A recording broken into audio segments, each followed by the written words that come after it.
Muy buenas tardes a todas y todos, a todos nuestros estudiantes, egresados, académicos, funcionarios de la Universidad San Sebastián que nos acompañan, y también a las personas externas a nuestra universidad que han querido participar de nuestros ciclos de Cineforo. En esta ocasión nos va acompañando Evelyn Carrasco, directora nacional del CREAR, que es de profesión también psicóloga, y va a exponer sobre la película Maudí. Así que dejo con ustedes a Evelyn para que les presente esta reflexión acerca de esta película. Y como en todos los anteriores ciclos de Cineforo, en primera instancia, ¿cierto?, es una presentación donde vamos a apagar todos nuestros micrófonos y posteriormente va a haber un espacio para preguntas y comentarios donde pueden prender sus cámaras y también sus micrófonos para poder realizar su... Bienvenida, Evelyn. Hola, buenas tardes Bernardita, buenas tardes a todos. Les agradezco mucho el interés y las ganas de conversar un ratito acerca de esta película, Maudí. Voy a entonces comentarles un poquito acerca de mí. Mi nombre es Evelyn Carrasco, soy psicóloga, doctora en psicología de la Universidad de Chile. Actualmente soy la directora nacional del Instituto CREAR USS, cuya misión básicamente es realizar todo el acompañamiento posible a nuestros estudiantes de ciclo inicial, pro persistencia y también pro rendimiento. Básicamente nuestro interés es que los estudiantes se inserten lo mejor posible en el nuevo mundo universitario que les espera. Bueno, y efectivamente uno de los temas más, diría yo, álgidos para realizar adecuadamente este tránsito entre la educación secundaria y la educación terciaria, particularmente la educación universitaria, tiene que ver precisamente con la vocación. Así que vamos a conversar un ratito acerca de este tema, tomando como excusa la película Maudí, que creo que ilustra algunos procesos muy interesantes en torno al concepto. Voy a compartir mi pantalla para que podamos ir conversando y mirando, ¿no es cierto?, la presentación.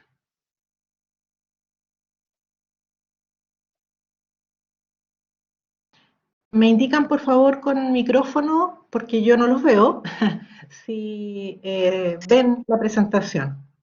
Se ve bien, tienes que Sí se poner logra ver. así, ocultar en Sí, eso. ahí, perfecto. Voy a estarme moviendo un poquito de imágenes, así que espero no marearlos demasiado. Les cuento que esta película yo la vi no hace mucho, me parece que debo haberla visto hace unos 5 meses en la plataforma Netflix. Y la verdad es que la primera vez que la vi me conmovió muchísimo, eh, tanto desde el punto de vista primero emocional, como también desde el punto de vista más de curiosidad acerca del personaje. Sabemos, ¿no es cierto?, que es una biopic, por lo tanto está basada en un personaje real.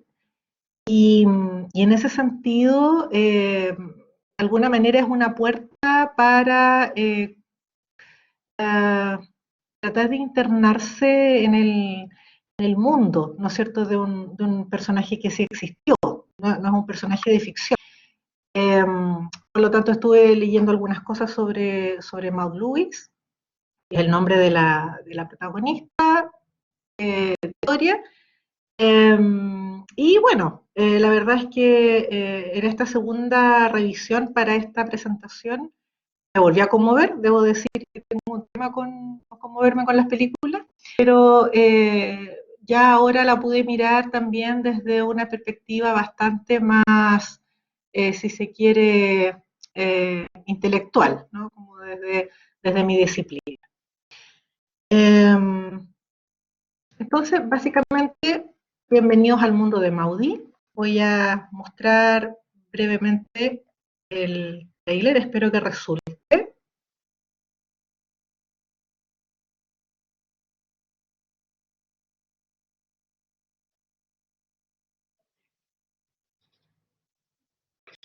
house. You can't look after yourself. I get a job. A job? A job doing what? I don't. A woman help around the house. Sorry. You can pass paid.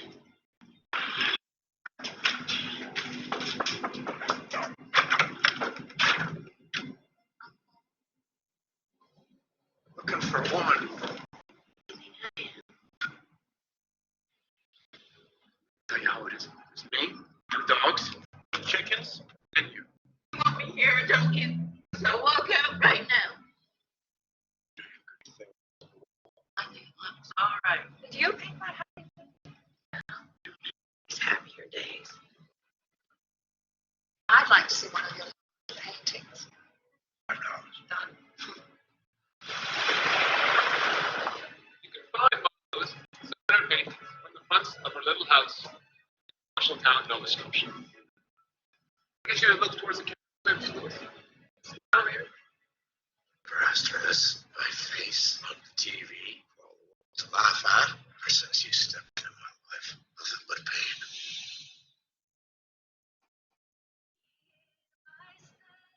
You can do much better. And everything. Well,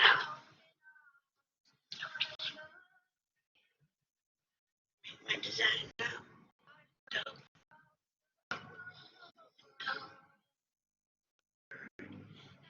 Goodbye. Always different.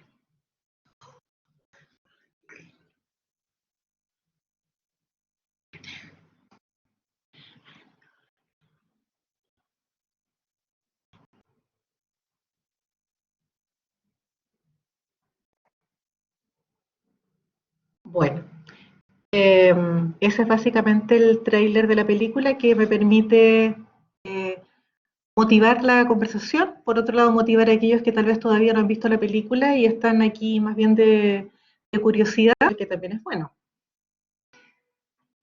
Comentar, ¿no es cierto?, que efectivamente esta película, como yo les conversaba hace un ratito, es una película que está basada en la vida de una pintora real canadiense que nació en el año 1903 en Nueva Escocia. Ella también comentaba, ¿no es cierto?, que la verdad es que tuvo, por su enfermedad, por supuesto, escasos desplazamientos. Ella se movió muy poco en términos físicos dentro del país. Ya básicamente vivió en 2 o 3 partes, nada más. Desde su adolescencia, ella comenzó a sufrir de artritis reumatoide, que es una enfermedad de carácter autoinmune.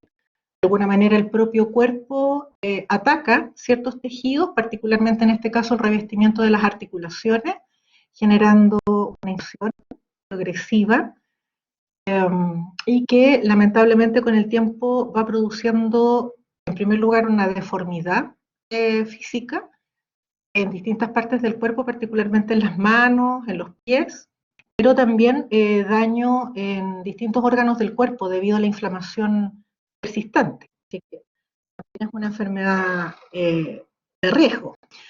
Tal como se ve en la película, es una enfermedad que va generando una deformación progresiva, inhabilitante, dependiendo, ¿no es cierto?, obviamente del tratamiento. Entendemos que esto es a principios del siglo XX, por lo tanto los tratamientos aún no estaban tan avanzados. Una cosa también interesante es que Maudie además tampoco tuvo muchos estudios debido al bullying que sufrió en la escuela. Por lo tanto, mucha de la educación que ella recibió, la recibió en su casa. Esto también vuelve a tener, ¿no es cierto?, una imagen espacial de encierro. Esto es lo que quiero transmitir un poco respecto de ella, ¿no? Como de que su vida fue una vida bastante confinada. Curiosamente, ¿no es cierto?, esto coincide un poco con lo que hemos estado viviendo nosotros, ¿no? Como esta especie de confinamiento y cómo ese confinamiento en el caso de Maudie genera una mirada hacia el interior. Maudie aprende acuarela y música con su mamá. Hay poco registro respecto de la vida en esa época, de la vida infantil de Maud Lewis. Pero la verdad es que de lo poco que hay, se deduce que fueron sus años más felices. Ella tuvo una excelente relación con su mamá, particularmente como educadora y madre. Sus padres fallecen cuando ella tiene 35 años y su hermano mayor, tal como refleja la película, se queda con la casa familiar. El hermano mayor era en particular un muy mal negociante. En esos años además se estilaba que el hermano mayor heredara los bienes familiares y por lo tanto él vende la casa y Maudie de alguna manera queda sin su hogar. Como también se refleja en la película, Maudie a los 25 años tuvo una hija, una relación no formal, y esta hija le fue arrebatada con engaños, fue vendida a otra familia. Lo que estuve tratando de investigar un poco es qué pasaba con esta hija, que se llama Catherine, y efectivamente es una mujer que se crió en otro hogar, en otra familia, y se sabe muy poco acerca de ella, salvo que algunos registros históricos dicen que ella buscó a su mamá, que nunca pudo hallarla, seguramente con muy escasa información. Ahí tenemos también, ¿no es cierto?, a Everett, que es el marido de Maud. Y tal como también, ¿no es cierto?, en la película se expresa, Maud busca su independencia. Esto es muy interesante porque de alguna manera una vez que ella pierde la casa familiar, es llevada de alguna manera a donde su tía Aida, y esto para ella es muy insatisfactorio. Ella siente mucha coerción con ella, que una tía que además era bastante maltratadora, y por lo tanto, en una especie de grito por su libertad, busca la independencia, persiguiendo algún trabajo fuera de la casa. ¿Sí? En la vida real, efectivamente, ella solicita trabajo en casa de Everett Lewis, que era un vendedor de pescado, entre otros oficios que él desempeñaba. Everett, además, tenía una historia de orfandad muy profundo, muy profunda, digamos, y como podemos ver en la película, también se entablan entre ellos una relación muy compleja, una relación, dicen los historiadores, casi imposible. ¿Sí? ¿En qué sentido? En el sentido de que dos personalidades sumamente diferentes. Maud era una persona dulce, cálida, eso se refleja muy bien en la actuación, ¿no es cierto?, de la actriz que la interpreta, que es Sally Hawkins. Y en cambio Everett era un hombre huraño, un ermitaño prácticamente. Sin embargo, entre ellos se da esta relación casi imposible y se casan en el año 1938, viviendo en una casa muy pequeña, que es la casa que ustedes pueden ver en la fotografía. Ella, de manera bastante espontánea, comienza a pintar tarjetas en pequeños maderos o prácticamente retazos de madera que van quedando, y además empieza a llenar su casa de colores. Ella empieza a pintar, ¿no es cierto?, sus paredes, empieza a pintar la silla, luego la escalera, finalmente, ¿no es cierto?, ahí vamos a comentar un poquito qué pasó con esta casa. Sus pinturas son usualmente en formato pequeño, más o menos entre 20 por 25. Creo que solo hay 5 o 6 piezas que son más grandes. Esto particularmente por la dificultad que Maud tenía para extender sus brazos. No tenía la posibilidad de pintar en formato grande. Por esas cosas de la vida, las pinturas comenzaron a hacerse bien populares en Nueva Escocia, y el boom de su obra ocurre después de una entrevista o un reportaje en la publicación Toronto Star Weekly en el año 64, y luego en un reportaje que hace CBC. Tal como se comenta también en la película, su obra llegó a la Casa Blanca de la mano de Nixon, que se convirtió en un admirador muy profundo de la obra de Maud Lewis. Nixon, sabemos el personaje polémico que fue, pero en este caso jugó un rol de admirador de Maud. En el año 1970, cuando ella tenía 67 años, no logra sobrevivir a una pulmonía. En algunos registros dice neumonía, y Ella era muy buena para fumar y por lo tanto, y además nunca lo abandonó. Y Everett muere unos años después producto de un asalto. Alguien intenta entrar a la casa a robar, él no ve el robo y lamentablemente fallece. Aquí tenemos la verdadera casa de Maud Lewis. Como ustedes pueden ver, es una ilusión de colores, de vida, de contraste. Es una casa muy interesante, muy llamativa. La casa era por 4 metros, la casa real, digamos, y se transformó en una obra de arte en sí misma.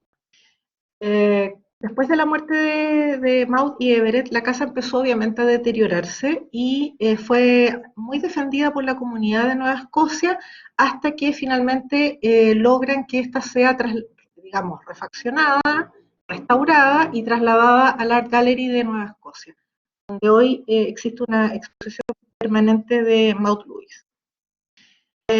Además, hoy se la considera parte del movimiento folk, precursora del estilo naif, ¿cierto? Y se la llama la pintora del mundo sin sombras. Si uno se detiene a mirar cada una de las pinturas de esta autora, se va a dar cuenta que los objetos no proyectan sombra. Por lo tanto, ¿no es cierto? Es por eso que recibe este nombre. Ahora algunos datos centrales de la película, una película del año 2016, una película muy reciente. Como ya comentamos, es una película del mismo origen de la autora, es decir, canadiense, dirigida por Aislinn Walsh. Bueno, no me voy a detener en los detalles más específicos, solamente comentar que los personajes principales son interpretados por Ethan Hawke y por Sally Hawkins. Particularmente Sally Hawkins recibió críticas muy positivas respecto de su desempeño actoral y esta película arrasó en su año de estreno en los premios del cine canadiense. Bueno, además teniendo algunas nominaciones al Goya, en fin.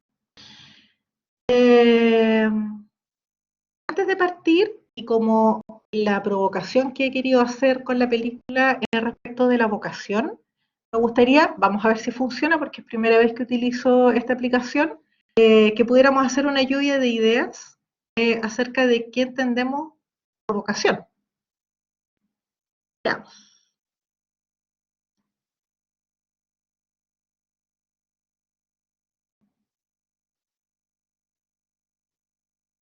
¿Me indican si se ve?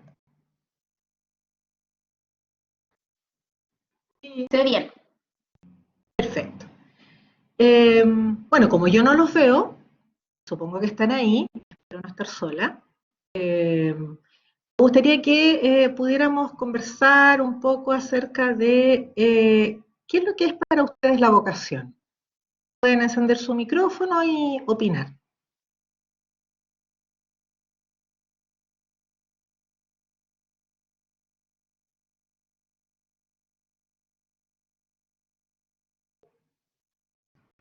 ¿Sí? Yo no veo las pantallas ni el chat, Sí, así que sí. para ahí Bernie Yo si me voy a puede ayudar. moderar. Por Melissa, favor. cuéntanos. Sí, hola, buenas tardes a todos. Yo creo que vocación tiene que ver como con el llamado a cumplir con nuestra misión, tiene que ver mucho con nuestros talentos.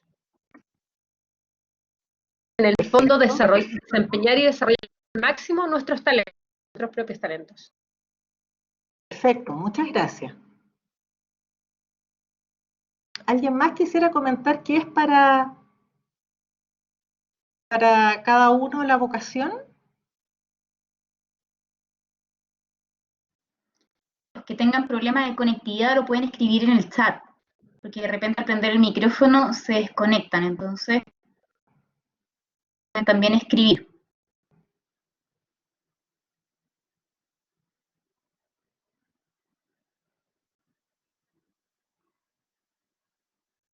Sentido de vida, dice Yuli. Perfecto. Sentido. Llamado, sentido. Catalina dice tener pasión por ese llamado.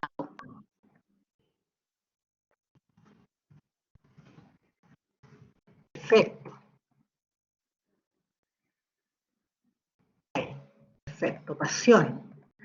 Se involucra bastante de la emoción, el sentimiento también. Sí, aquí también opinan innato de la persona. ¿Ya? Algo que nace con nosotros. Cecilia dice hacer lo que te hace feliz. Perfecto.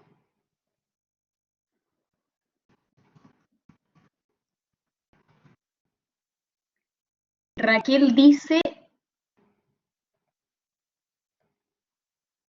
el llamado a ser a través del hacer. Perfecto.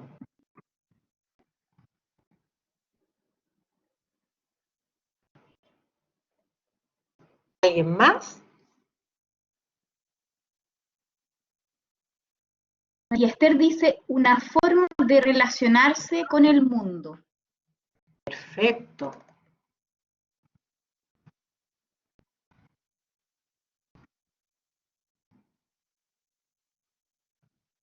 Perfecto. O sea, hasta el momento, si nosotros miramos nuestros POSIT en nuestro diario mural virtual, tenemos la idea del llamado, ¿verdad? Tenemos la idea de talento, de algo innato, de una pasión, algo que produce felicidad, lo que es muy interesante. También es una manera, ¿no es cierto?, de vincularse con otros, con el entorno, y algo que dota de sentido, ¿sí? Creo que lo que es muy llamativo de todos los posits, si uno pudiera hacer como una síntesis, es la fuerza de la vocación. Es decir, es algo no indiferente, neutro, sino más bien algo que nos mueve, ¿sí? Es decir, que nos mueve en una dirección, desde dentro, de alguna manera. Entonces, es muy interesante, esto va a quedar guardado acá en mi diario mural virtual. Bien. En efecto, algunas de las definiciones que les puedo compartir acá y que vamos a ir contrastando con la película están bien relacionadas con lo que les han planteado. Es decir, por un lado, la vocación efectivamente viene del latín vocare, que es llamar, llamado, así que estábamos en la línea. También desde la psicología la vocación es el resultado de un proceso de desarrollo. Esto es bien importante porque en general, y lo digo aquí ya como crítica a mi disciplina y a mi formación, en general cuando hablamos de lo vocacional no lo vemos como dentro del desarrollo. Es decir, dentro de la formación del psicólogo, no sé cómo será en la formación de los profesores, por ejemplo, que también tienen una formación muy afín. Generalmente vemos desarrollo cognitivo, desarrollo físico, desarrollo emocional, desarrollo social, pero poco hablamos del desarrollo vocacional. En general, yo diría que el gran problema de la mirada que generalmente tenemos sobre la vocación es como si este fuese un suceso, algo que ocurre en un momento dado que tiene que ver con una decisión, por ejemplo, la elección de carrera. Pero en realidad la vocación es algo que surge de algunos aspectos innatos, también obviamente de algunos aspectos experienciales que tienen que ver con lo que me ha tocado vivir. Y en esta rica mezcla, ¿no es cierto?, se genera una línea de desarrollo, es decir, va avanzando un cierto proceso vocacional. Y además que nunca termina, es decir, tenemos la fantasía de que lo vocacional termina cuando elegimos carrera y la verdad es que eso es prácticamente el inicio de la vocación. Es decir, hay mucho que pasa después de la elección de carrera. Por otro lado, ¿no es cierto? Tal como les comentaba hace un ratito, la vocación consolida desde la psicología, ¿verdad? Intereses, habilidades, personalidad, necesidades, es decir, muchos aspectos innatos, muchos aspectos adquiridos, en un entorno determinado. Por eso que es muy bonito que hayan comentado que también tiene mucho que ver con cómo me relaciono con el entorno, porque ese entorno también de alguna manera potencia o limita nuestro despliegue. Tomar conciencia del proceso de la vocación permite elegir en primera persona y también permite convertirse en protagonista de mi propia película, por decirlo de alguna manera. Maud en eso es genial, ¿cierto? Ella, con todas sus carencias, con todas sus dificultades, en una situación de discapacidad, y además en un entorno fuertemente machista, porque también, ¿no es cierto?, eso es bastante evidente en la película, ella logra convertirse en protagonista, ¿cierto? Ella logra hacer este desarrollo vocacional a pesar de los obstáculos que le pone el entorno. Y, como ustedes muy bien dijeron, la vocación dota de sentido a la acción. Si yo no he reflexionado sobre mi vocación o pienso que mi vocación ya quedó atrás después de que elegí mi carrera, entonces mi acción se vuelve vana, porque la vocación, ¿no es cierto?, es aquella que dota me permite tener una dirección hacia dónde actuar. ¿Cómo surge la vocación en Maudie? En Maudie, un punto que está prácticamente no tratado en la película, ¿cierto?, pero que si uno lee su biografía emerge, es la conexión del pintar con un vínculo de amor con la madre. Uno podría preguntarse si de alguna manera el pintar tiene que ver con reconectarse con ese vínculo primario, importante, especial, de sentirse querida, de sentirse amada, cuando el entorno la hacía sentirse dañada, por ejemplo. Por otro lado, la vocación también tiene harto que ver con este salir de la casa de la tía Aida, un grito de autoafirmación, un grito de libertad, de voluntad, de ser capaz. Si ustedes se fijan, ¿no es cierto?, tanto el hermano como la tía Aida dudaban plenamente de su capacidad de autovalencia, ¿no? Y curiosamente eso, en vez de servir como obstáculo, parece ser que la desafía a rebelarse. Desde la psicología quisiera rescatar dos conceptos que pueden servir para entender un poco el proceso de Maudie, que es el concepto de autoeficacia y el concepto de resiliencia. Tal vez a muchos les pueda sonar o pueda en algún momento tener eco, ¿no?, en nuestro background. Cuando hablamos de autoeficacia, hablamos de la creencia que tenemos en nuestra propia capacidad para hacer cualquier tarea, por ejemplo, conducir, cocinar o cualquier otra tarea. Nosotros cuando trabajamos con estudiantes vemos, ¿no es cierto?, por ejemplo, baja autoeficacia en matemática. El estudiante ni siquiera se atreve a empezar a desarrollar un ejercicio en matemática, por dar un ejemplo muy característico, porque no cree que pueda, ¿sí? Eso es la autoeficacia, tanto positiva como negativa, ¿sí? La autoeficacia entonces tiene que ver con cómo el sujeto considera o valora sus propias capacidades en el ejercicio de una tarea futura. Por lo tanto, muchas veces puede haber poca congruencia entre las habilidades efectivas del sujeto y la autoeficacia, para bien o para mal. Podría ser que un sujeto, ¿no es cierto?, tenga una sobrevaloración de alguna manera de ciertas habilidades, pero también, y que es lo más común, que los sujetos tengan una subvaloración de las propias habilidades o capacidades respecto de desarrollar una tarea. Lo que es importante es que esto es una métrica subjetiva, es decir, la misma persona, incluso en distintos momentos de su vida, puede considerarse muy autoeficaz en un área o poco autoeficaz, incluso teniendo las mismas capacidades, ¿ya? O sea, de alguna manera también nuestro entorno nos va marcando mensajes respecto de si estamos siendo capaces o no de desarrollar una actividad.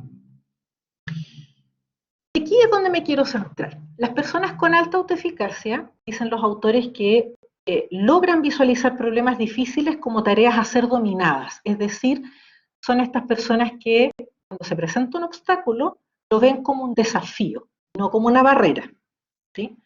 Por otro lado, son personas que tienden a desarrollar un interés profundo en las actividades en las que participan.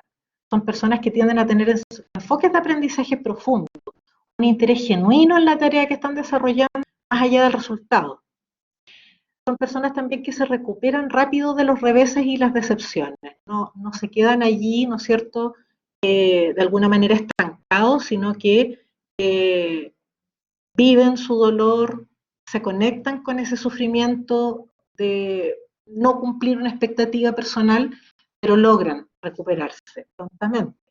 Y además tienen un mayor sentido del compromiso con los intereses y actividades. Las personas que tienen una alta autoeficacia tienden a comprometerse fuertemente y a terminar aquello que han empezado.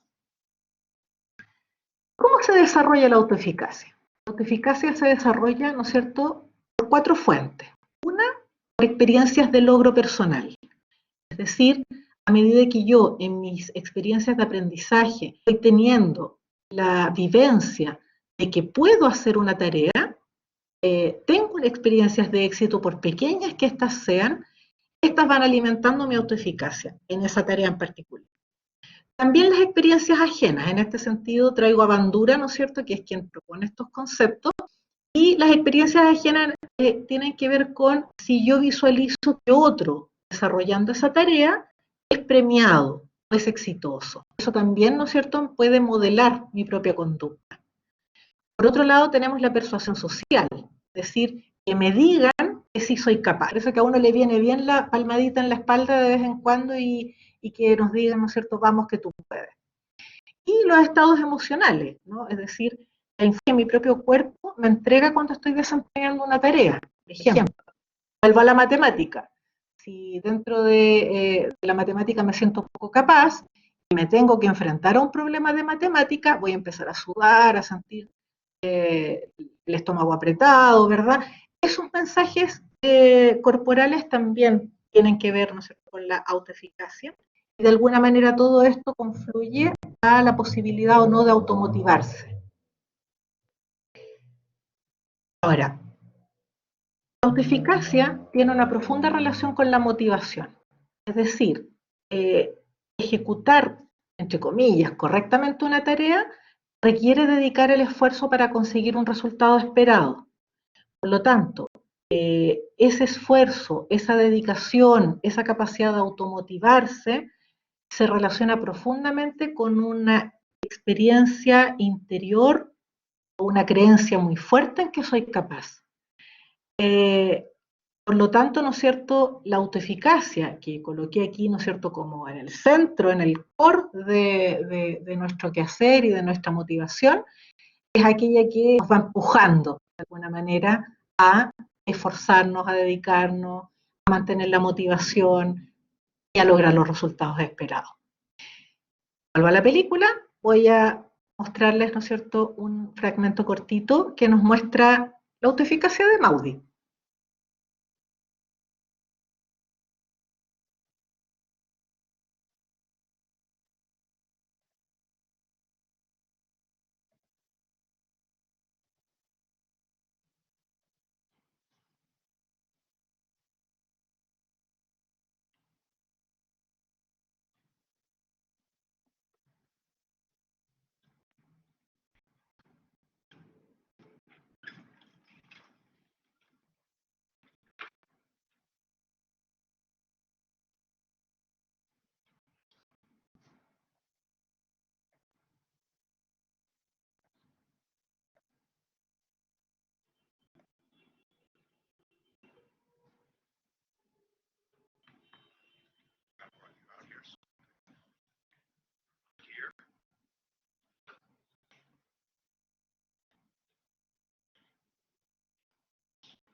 after you.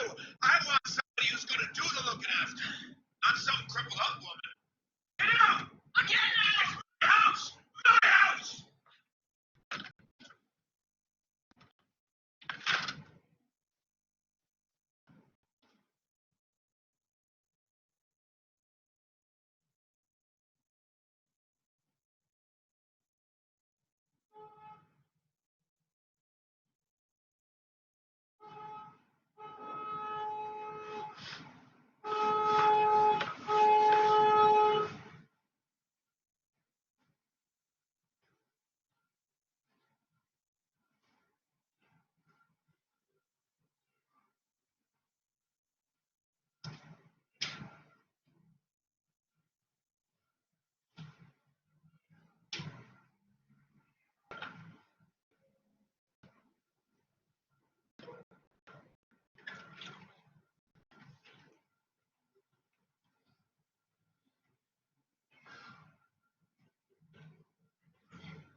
Bueno, como vemos, ¿no es cierto?, en la escena, uno diría, qué mujer tan porfiada, ¿no? Esa porfía está dada, en cierta medida, por la autoeficacia, es decir, por la creencia en que puedo hacerlo, aun cuando el medio, ¿no es cierto?, va a estarme mandando mensajes contrarios. Otro concepto que quisiera rescatar y que creo que ilustra muy bien la película, y que también se relaciona con la vocación, es la resiliencia. Sí, siento que hay una manito, no sé si... Yo no los veo. Sí, lo que pasa, hola Evelyn, lo que pasa es que no se vio la escena, entonces si la puedes explicar. Ay, ¿no se vio la escena? No se vio y se escuchó Como las muy letras. poquito. Perdón, sí, no escuché bien. Creo que es por un tema de derechos de autor que no se puede. Ah, no se va a poder, pucha, ya. Bueno, es una escena, Sí, por solo si se alguien le quiere... ¿Sí? Bernie, no te escuché. comentaba que solo se vieron las letras de la conversación que tuvieron ellos, pero se escuchó. Ah, perfecto. Ya contextualizo entonces porque se vio solo el diálogo, pero no la escena. Es en el minuto 22, para aquellos que quieran buscarlo con más calma, en donde ella, ¿no es cierto? Bueno, ya había llegado a trabajar a la casa de Everett. Everett, un hombre hurañísimo, chiva, en fin. Y bueno, el trabajo de Maudie era desarrollar labores del hogar, ¿sí? Y ella no tenía realmente experiencia en labores del hogar, claramente no era su fuerte, además consideramos su situación de discapacidad. Por lo tanto, ella, digamos, recibe a Everett en la noche con una sopa. Everett dice, ¿qué es esto? Indignado, así como que no has limpiado, no has hecho nada, ¿qué es esta sopa? Ella le dice una sopa de nabos, no me gusta el nabo, o sea, viene de malas pulgas el hombre, ¿no? Y comienzan a tener ahí una discusión respecto de que si ella en realidad no es capaz de desarrollar estas labores, y por lo tanto, entonces le dice, lárgate, ya no te quiero, eres una tullida, ¿sí? Y ella toma, a todo esto, él le tira al suelo una caja donde están sus pocas pertenencias. Ella toma sus cositas y se va, muy enojada. Y en la mañana siguiente, cuando Everett despierta, su desayuno está servido en la mesa y ella está limpiando el piso, ¿sí? Todo esto en un contexto, sabemos, de principios del siglo XX y de la división sexual del trabajo. Pero aún así, lo que quiero ilustrar es cómo ella, de manera muy porfiada, quiere demostrar que ella es capaz. Porfiada, entre comillas, ¿no es cierto? De alguna manera, este impulso, esta fuerza, la da la autoeficacia. yo creo que a nosotros también nos pasa, ¿no es cierto? Que de repente es como que queremos intentarlo, aun cuando el medio nos muestra o nos dice que no, y nosotros insistimos porque consideramos que sí somos capaces, visualizamos algo como un desafío, no como una barrera. Por otro lado tenemos el concepto de resiliencia que también quiero traer a colación y que ha sido desarrollado muy fuertemente por Cyrulnik, que es un neurólogo francés. La resiliencia plantea, digamos, como constructo la capacidad para soportar crisis y adversidades en forma positiva, logrando recobrarse. Es un concepto que viene de la física, tal vez ustedes ya lo han escuchado, que tiene que ver con la elasticidad de un material que, a pesar de que resiste, ¿no es cierto?, los golpes, los choques, los impactos, y vuelve a su forma original. Cyrulnik propone que la resiliencia es un mecanismo de autoprotección que suaviza el choque del trauma. De alguna manera, ¿no es cierto?, esta resiliencia se forma particularmente en los primeros vínculos, en los primeros apegos, y es digo yo, es como un saco con recursos a los que echamos manos cuando lo necesitamos. Tal como les planteaba, digamos, la psicología y la neurología plantea que la resiliencia es una capacidad que tienen ciertos sujetos que proviene de los vínculos afectivos tempranos y que además se va reforzando a través de la expresión de las emociones. Cyrulnik tiene un concepto muy bonito que es el de la reserva biopsíquica, es decir, lo que yo les decía, ¿no? Cuando nos enfrentamos a una dificultad, a un dolor, a un obstáculo, hay ciertas personas, ¿no es cierto?, que caen, que se sienten aplastadas por la situación, y otras que de manera muy curiosa logran sobrevivir y sobreponerse a esa situación. Y eso pareciera ser que tiene que ver con esta reserva biopsíquica que se construye en la infancia más temprana. Bueno, les quería mostrar una escena, pero la verdad es que me siento mal porque había elegido con tanto amor las escenas, que se las voy a contar. Está en el minuto 33, más o menos, y que es donde Maudie ya está viviendo con Everett, en fin, desarrolla sus labores del hogar, y llega digamos, entre comillas, un colega, un ayudante de Everett, y lo ayuda a descargar leña, y ella sale a saludar. Y tienen una conversación, este ayudante un poco empieza como a bromear a Everett, que por supuesto Everett no tiene un sentido del humor muy desarrollado que digamos, y en algún minuto ella cuenta una broma, le hace una broma, ¿no es cierto?, hablando de Everett con este ayudante, y Everett se acerca y le da un golpe, le pega, digamos, una bofetada a Maudie.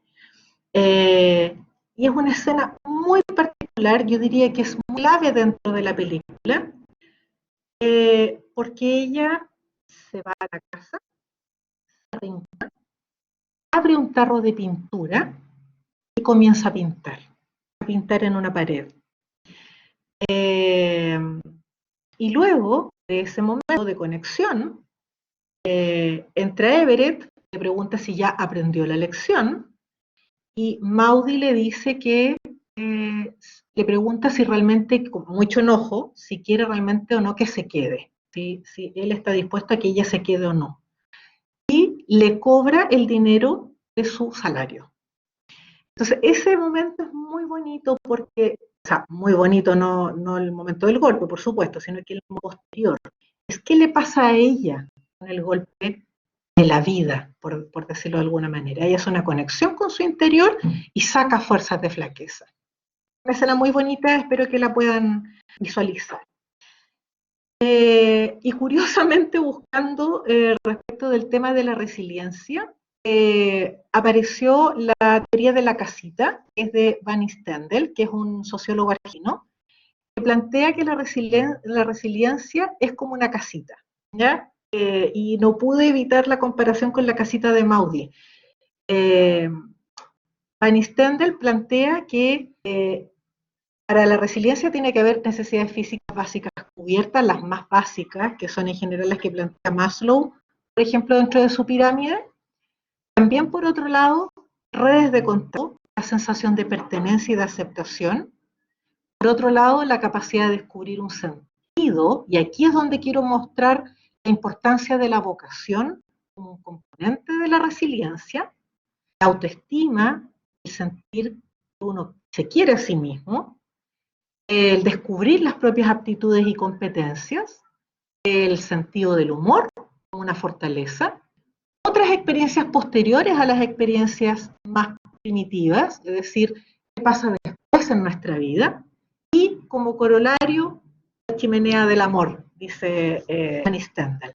Pero aquí me quería centrar un poco en la capacidad de descubrir un sentido. Yo creo que cuando nosotros descubrimos qué nos gusta hacer, qué disfrutamos hacer, y podemos descubrir, plantar un sentido en nuestra vida, en términos vocacionales, particularmente en este caso, pintar, por ejemplo, es mucho más fácil ser resiliente.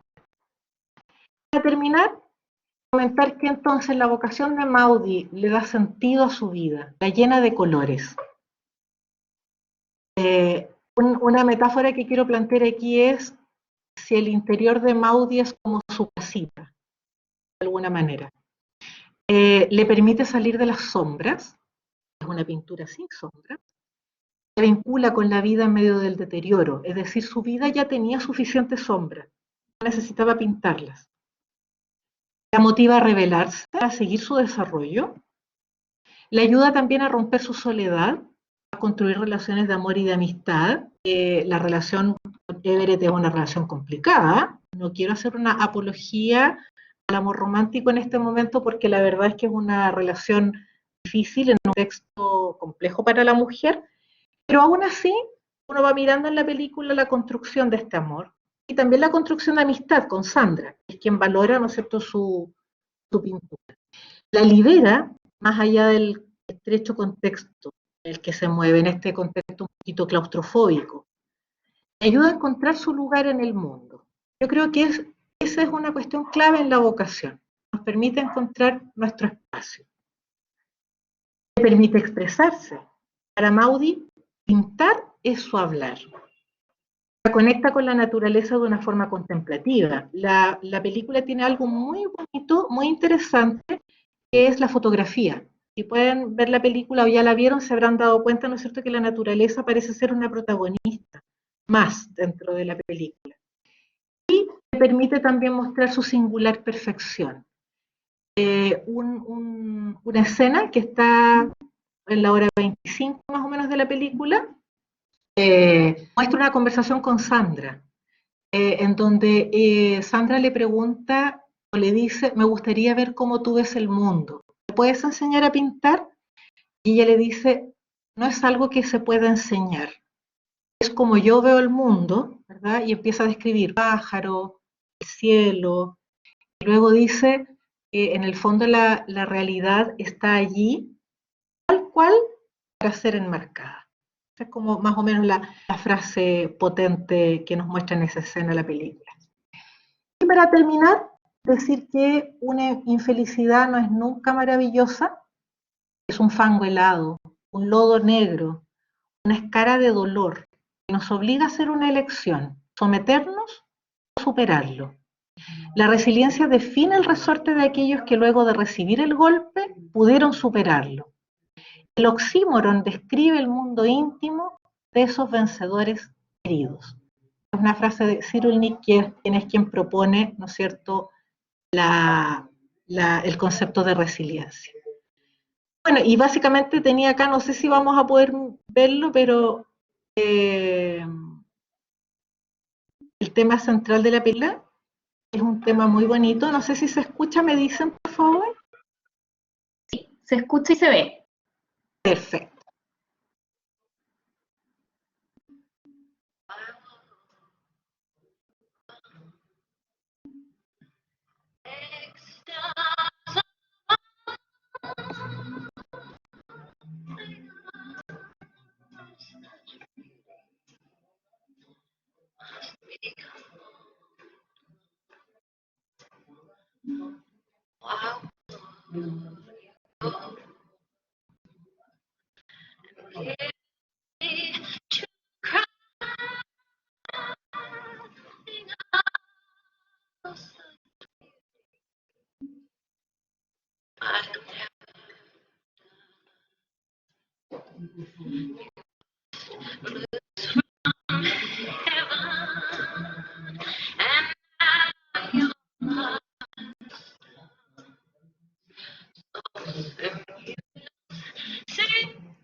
Bueno, es una canción muy bonita, cuya letra dice: ¿por qué te irías? Ruego a las estrellas allá arriba. Algo de tanta belleza debe llamarse amor. ¿Por qué te irías? Me haces llorar. Algo de tanta belleza puede que nunca muera. Te sueltas del cielo y ahora empieza tu vida. Tan pronto verás que has roto dos corazones. Y cuando descubras el amor que aún conozco, tú te preocuparás, querido. ¿Por qué te tuviste que ir? ¿Ya? Es una canción de amor y de desamor, claramente aludiendo, ¿no es cierto?, a la relación entre Everett y Maud. Eso es básicamente lo que podría presentarles por hoy. La provocación que hago es, creo yo, como cuál es nuestra vocación, qué estamos haciendo, está dotada nuestra acción de sentido, hemos descubierto ese sentido, y creo también que una provocación es cuál es nuestra casita, o cómo está nuestra casita. Eso, básicamente es lo que quería conversar con ustedes y quedo atenta por si quieren conversar, comentar, en fin. Muchas gracias. Muchas gracias, Evelyn, por tu excelente presentación, también la vinculación con la autoeficacia de las personas, las vocaciones, ¿cierto? El ejemplo de la casita, de la resiliencia un poco. Así que muchas gracias por la exposición y el vínculo con la psicología, que estuvo realmente muy bueno. Así que abrimos el espacio para todos los que quieran hacer algún comentario, pregunta acerca de la película o algo que les haya llamado la atención de la película, de esta reflexión que se ha realizado hoy día.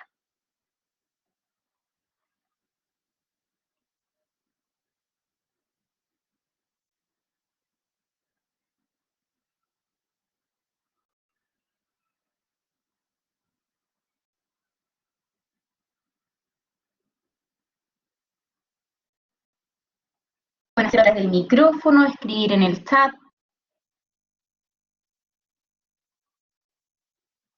Contar sus cámaras, quienes quieran participar.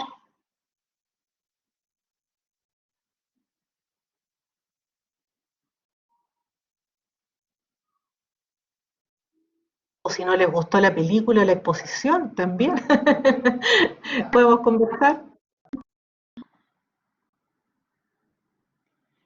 Evelyn, cuéntanos un poco, que tú dijiste que había conmovido mucho la película. Sí, la historia de ella, por en realidad la vida que llevó, o también porque impacta también la realidad de la mujer en el tiempo, cómo era tratada. Sí, la verdad es que yo creo que hay varias razones por las cuales me impactó mucho la película. En primer lugar, quiero decir que yo soy muy cinéfila, a mí me gusta mucho el cine, veo hartas películas. Y yo creo que me impactó en primer lugar por la calidad de las actuaciones, particularmente creo que la actuación de la protagonista es excepcional. En segundo lugar, creo también que, y voy a ser muy, a lo mejor como referente en este sentido, pero me conectó posiblemente con mi propia Maudie. Yo creo que me conectó fuertemente con la sensación de deficiencia o de no poder, que obviamente, afortunadamente yo no sufro de artritis reumatoidea o una enfermedad de estas características, pero me refiero más bien como algo interno, ¿no? Como a que a veces nos conectamos, o al menos yo me conecto fuertemente con la sensación de insuficiencia. Y creo yo que esta conexión o esta mirada optimista, positiva que Maudie nos ofrece, también de alguna manera nos permite encontrar una vía, un nuevo recorrido. Decorar nuestra casita, por decirlo así, ¿no? Como creo yo que no es casual que para mí el tema vocacional sea algo importante, no es casual que para mí el tema de la resiliencia sea un tema importante, yo creo que habla mucho de mí. Y creo también que en ese sentido también me permite conectar con el dolor de la mujer. Yo creo que también en un contexto fuertemente machista, en donde de alguna manera la mujer está muy puesta en lo privado, puesta en el mundo de la casa, con esta división sexual de trabajo, ¿no es cierto?, que yo planteaba hace un ratito, también a uno lo conecta con el ser mujer, con la injusticia, ¿no? Con la sensación de injusticia, y cómo también en ese sentido a mí me produce mucha simpatía el personaje de Maudie, porque ella busca un resquicio legal, encuentro yo, y finalmente termina explotando en términos de talento, ¿no? O sea, yo creo que Maudie era una fuerza de la naturaleza, y por eso me gustó mucho la película y creo que me conmovió, me contactó con cuestiones muy personales, y también con la situación de la mujer, diría yo. Bien, aquí dice Raquel, agradecer el tema presentado. Qué importante poder reflexionar con respecto a nuestra vocación. Muchas gracias. Un fuerte interés en la película. Boris comenta la profundidad de la temática en articulación con el extracto fue una nos relaciona con lo cotidiano y responde a la necesidad de abordar metafóricamente el sentido de los conceptos resiliencia y autoeficacia. Sí, estoy de acuerdo con Boris. Yo creo que ahí los psicólogos de repente estamos llamados también lo digo también muy personalmente, para aquellos sobre todo que también estamos interesados en investigación, a veces nos volvemos bien fomes, perdemos un poco la conexión, creo yo. Y por lo tanto el volver al origen de pensar los conceptos de la psicología asociados a la vida cotidiana me parece una tarea súper importante de nosotros, sobre todo en el contexto actual de salud mental, creo yo que es súper fundamental. Así que Boris, concuerdo plenamente. Veo que Cecilia tiene la manito levantada. Sí, hola. Yo quería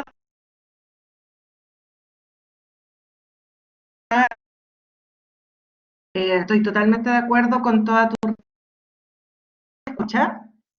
¿Se escucha cortado, Ceci? No mucho.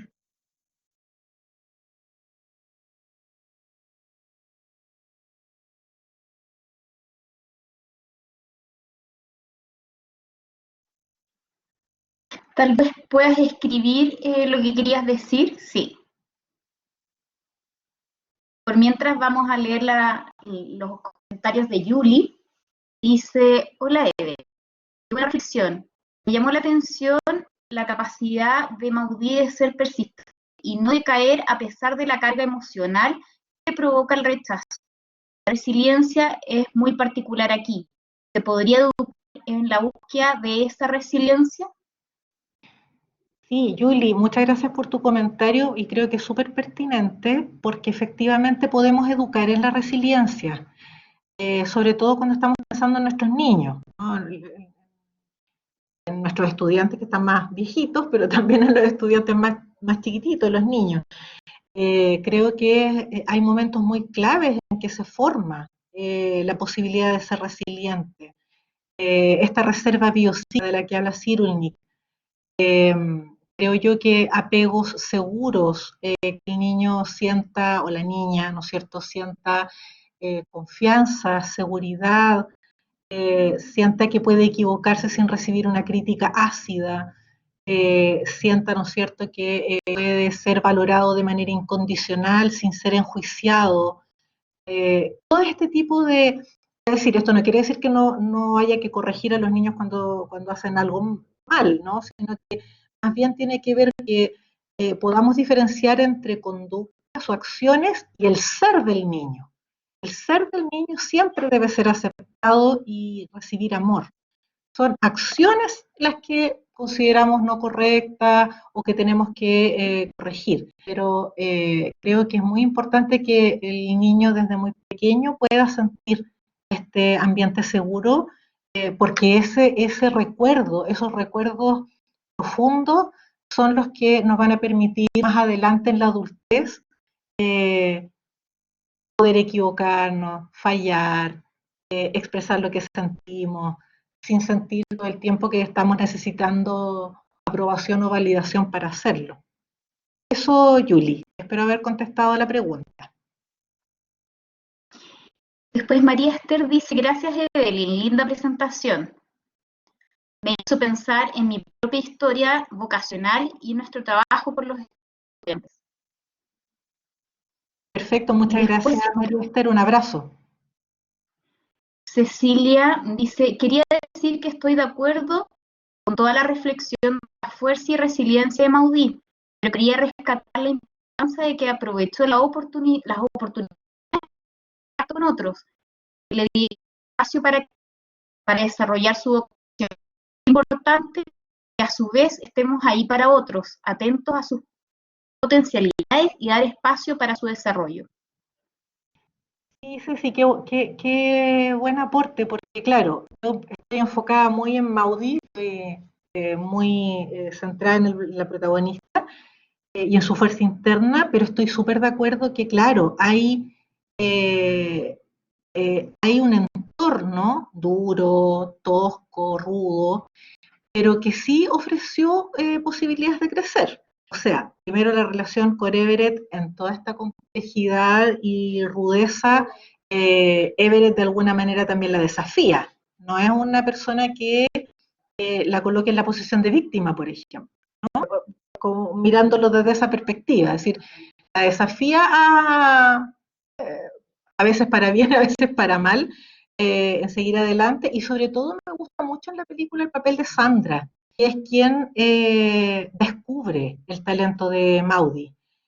Sandra es casi, de alguna manera, si uno lo mirara psicológicamente, la terapeuta de Maudie. Tienen como conversaciones muy, muy terapéuticas, y estoy súper de acuerdo, Ceci, que creo que estamos súper desafiados, sobre todo trabajamos en educación y en psicología, a proporcionar esos espacios de crecimiento para otros. No me refiero solo a los estudiantes, me refiero a todos, como permitirnos entre pares y entre todos los actores de la comunidad el poder brindarnos esos aspectos para el desarrollo de la potencialidad y de la vocación. No siempre lo hacemos. Eso es cierto.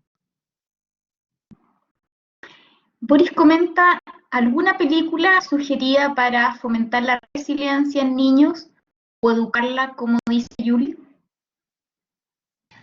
Sí, yo la verdad es que trabajo más en el tema de adolescencia. Tema de infancia tal vez alguien más pudiera aportar. Particularmente a mí me gusta mucho una película bastante viejita y que seguramente ya han visto, que es Good Will Hunting. Sí, Little Miss Sunshine, qué buena película. Gracias, Rodrigo. Es maravillosa esa película. Totalmente de acuerdo. Además, la actuación de la niña es maravillosa. Pensé en Good Will Hunting también, que es esta película antigua de Matt Damon con Robin Williams, donde es un joven, ¿no es cierto?, que ha como abatido en un ambiente súper precario, y sin embargo encuentra en Robin Williams una especie de terapeuta padre, ¿no?, que le permite el despliegue del talento, que era enorme, era prácticamente un genio. Sí, de todas maneras creo que hay películas muy bonitas para poder trabajarlas y conversarlas con los niños o con los adolescentes.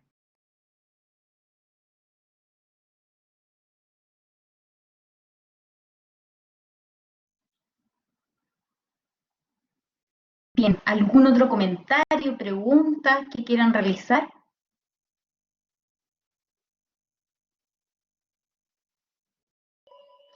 ¿Algo más que quieras añadir?